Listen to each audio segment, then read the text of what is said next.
RBI भारतीय reserve bank क्या सार्वजनिक स्वामित्व में स्थानांतरण अधिनियम के तहत 1948 के तहत क्या हुआ? 1 जनवरी 1949 में आरबीआई बैंक का राष्ट्रीयकरण किया गया। क्वेश्चन आता है कि राष्ट्रीयकरण आरबीआई बैंक का राष्ट्रीयकरण कब किया गया? 1 जनवरी 1949 में आरबीआई बैंक का राष्ट्रीयकरण किया गया। 1 जुलाई 1955 में क्या गया? जो इंपीरियल बैंक ऑफ इंडिया था उसका नाम क्या रख दिया? SBI bank. जो आपको अभी एसबीआई बैंक दिखता है उसका नाम पहले क्या था? Imperial bank of India.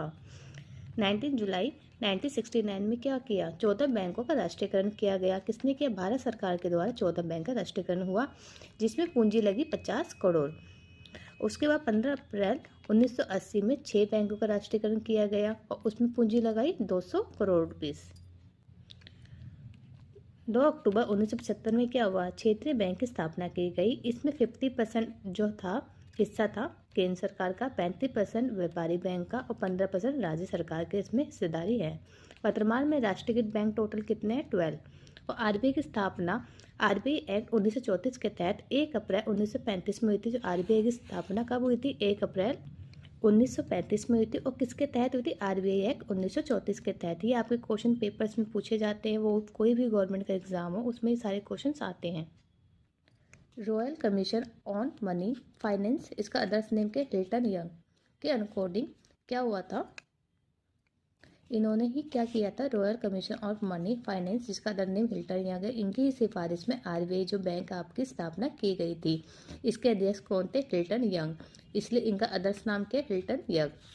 1 जनवरी 1949 में क्या हुआ? आरबीआई बैंक का राष्ट्रीयकरण किया गया। ये डेट भी बहुत इंपॉर्टेंट है। आरबीआई के जो गवर्नर थे, फर्स्ट गवर्नर कौन थे? Sir Osborne Smith. स्वतंत्रता प्राप्ति के बाद जब हमारा देश आज़ाद हुआ तो उसके बाद कौन से गवर्नर थे? सीडी देशमुख। और वर्तमान में आरबीआई के गवर्नर कौन है? संजय मल्होत्रा, जो 26वें गवर्नर जनरल हैं। और 25वें कौन थे? हमारा शक्तिकांत दास। जो हमारे संजय मल्होत्रा उन्होंने किसका स्थान लिया? शक्तिकांत दास जी का स्थान लिया गवर्नर जनरल। वर्तमान में क्वेश्चन है, वर्तमान में आरबीआई गवर्नर कौन है? Sanjay Malhotra. SEBI security exchange board of India, जिसकी स्थापना 1988 में हुई थी और ये क्या था उस टाइम पे? गैर संवैधानिक निकाय। और संवैधानिक निकाय की कब दर्जा मिला इनको? 1992 में किया। 12 अप्रैल 1988 में सेबी अधिनियम के तहत इसको 1992 में सेबी को एक संवैधानिक दर्जा प्रदान किया गया। मुख्य प्रधान कार्यालय कहाँ है इनका? मुंबई में। क्षेत्रीय कार्यालय कहाँ है? नई दिल्ली में भी है, चेन्नई में भी है, कोलकाता में भी, अहमदाबाद में भी है। सेबी के प्रमोटर कौन है? IDBI, ICCI, IFCI.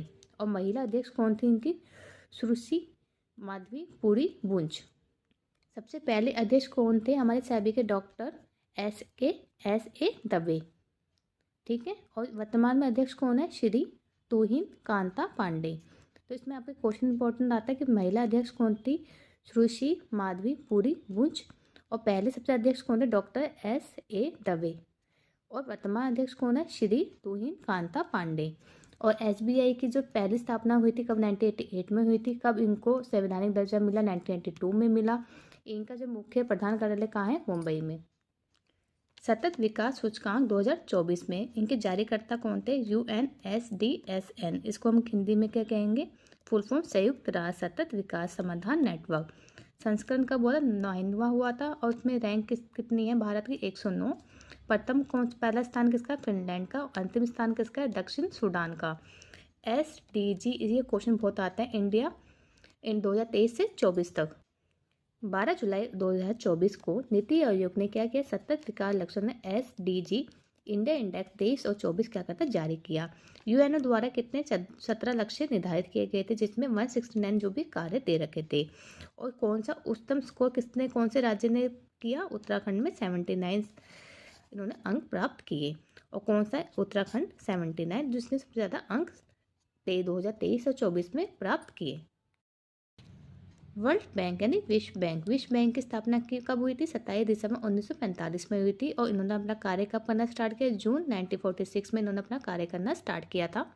जो इसकी स्थापना हुई थी जुलाई 1944 में बैटन वुड सम्मेलन हुआ था। उसके तहत उनके पूर्ण निर्माण एवं विकास के लिए अंतर्राष्ट्रीय यानी वर्ल्ड बैंक की स्थापना की गई थी और अंतर्राष्ट्रीय मुद्रा कोष के साथ इसकी स्थापना हुई थी। इसका हेडक्वार्टर कहाँ है? वाशिंगटन। अध्यक्ष कौन है? अजय पाल सिंह वंगा। मानव विकास सूचकांक 23 और 24, इसमें क्वेश्चन जरूर पूछे जाते हैं, तो एक एक पॉइंट आप ध्यान से पढ़ना। अगर मेरी वीडियो आपको अच्छी लगे तो शेयर, लाइक, सब्सक्राइब जरूर करें। मानव विकास सूचकांक 23 और 24, इसमें क्या है, इसकी जो स्थापना की यूएनडीपी के तहत, इसकी स्थापना 1990 में की गई थी। यूएनडीपी की फुल फॉर्म क्या है, यूनाइटेड नेशनल डेवलपमेंट प्रोग्राम। और किसने की थी, महबूब उल हक तथा सहयोगी थे AK सेन और सिंगर हंस ने इनकी स्थापना साथ में की थी। और यूएनडीपी की स्थापना कब की गई, 22 नवंबर 1965 में इसकी स्थापना की गई थी। इनका हेडक्वार्टर का है न्यूयॉर्क में। मेंबर्स कितने, 193 मेंबर्स। इसमें देश के मेंबर है 193 सदस्य। थीम के गतिरोध तोड़ना, यानी एक ध्रुवीकृत दुनिया में सहयोग की पूर्ण कल्पना। आपकी यूएनडीपी की डेट इंपॉर्टेंट है, इसका हेडक्वार्टर कहाँ है, इसमें टोटल कितने देश के मेंबर्स हैं, इसकी थीम क्या है। और ये यूएनडीपी की ये विकास भारत मानव विकास सूचकांक किसके द्वारा इसकी स्थापना की गई थी। जो ईयर 2022 में जो 190 देशों ने भारत में क्या रैंकिंग मिली, 134 हमारी भारत में रैंकिंग है, ठीक है। और SDI मूल्य कितना है, 0.644 तथा मध्यम मानव विकास की श्रेणी में हो रहा है। तो जो हमारा मानव विकास सूचकांक है, हमारा कौन सा स्थान है, 134वां हमारा स्थान है। कोई कितने देशों में, 193 देशों में, ईयर 2022 के अकॉर्डिंग। GST जो 2024 में हुआ था, उसमें हमारी भारत की रैंक क्या है, भारत की रैंक हमारी 105 है। उसको क्या कहते हैं, GST को वैश्विक भुखमरी सूचकांक। और वैश्विक नवाचार सूचकांक में हमारा भारत का कौन सा स्थान, 39वां स्थान हमारे भारत का है। किसके पंचांक में, 38.3।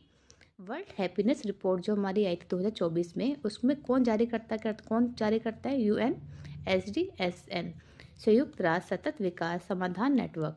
इसकी फुल फॉर्म आ जाती है UNSDSN, संयुक्त राष्ट्र सतत विकास समाधान नेटवर्क। इसमें टोटल देश कौन से कितने हैं, हमारी जो रैंक है 143, हमारे 143 देशों में हमारी कौन सी रैंक है, 126 हमारी रैंक है। और प्रथम स्थान किसका है, फिनलैंड का। अंतिम स्थान अफगानिस्तान का।